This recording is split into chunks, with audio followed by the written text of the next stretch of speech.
હાલ એક ખૂબ જ દુઃખદ સમાચાર સામે આવી રહ્યા છે। તો દાંતની સફાઈ માટે નિયમિત બ્રશ કરવું ખૂબ જરૂરી છે, પરંતુ સવારે જાગ્યા પછી સૌથી પહેલું કામ બ્રશ કરવાનું હોય છે। પરંતુ મોટા ભાગના લોકો બ્રશ કર્યા પછી તુરંત જ ખાવા પીવાની શરૂઆત કરી દેતા હોય છે। પરંતુ શું તમે જાણો છો કે બ્રશ કર્યા પછી તુરંત જ કેટલીક વસ્તુ ખાવા એ દાંત માટે હાનિકારક છે? કેટલીક એવી વસ્તુઓ પણ છે જેની બ્રશ કર્યા પછી તુરંત ખાવામાં આવે તો તેનાથી દાંતના ઇનેમલને નુકસાન થાય છે। દાંતની ઉપર એક પડ હોય છે જેને ઇનેમલ કહેવાય છે, જે ખૂબ જ કઠોર હોય છે, દાંતને મજબૂત બનાવે છે।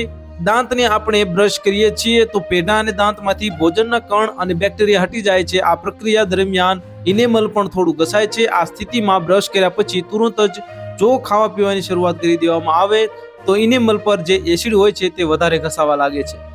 તેનાથી દાંતની ચમક ઘટી જાય છે, સાથે જ પેઢામાં દુખાવો પણ થઈ શકે છે। સાંધાના દુખાવો પછી નથી છોડતો અને તો ટ્રાય કરો નિષ્ણાતોએ જણાવેલા આ ઉપાય મળશે આરામ। બ્રશ કરવા માટે જે ટૂથપેસ્ટનો ઉપયોગ થાય છે તેમાં પણ એવા તત્વો હોય છે જે એનિમલ પર એસિડને હટાવે છે, તો દાંત અને પેઢાને નુકસાન થાય છે। તો હાલ માટે આટલું જ, મળીશું નવી અપડેટ સાથે। જો તમને અમારા વિડીયો પસંદ આવતા હોય તો વિડીયોને લાઈક કરી દેજો, ચેનલને સબસ્ક્રાઇબ કરી બાજુમાં આવેલા બેલ આઇકનને દબાવી દો, જેથી તમને આવા સમાચારની અપડેટ મળતી રહે।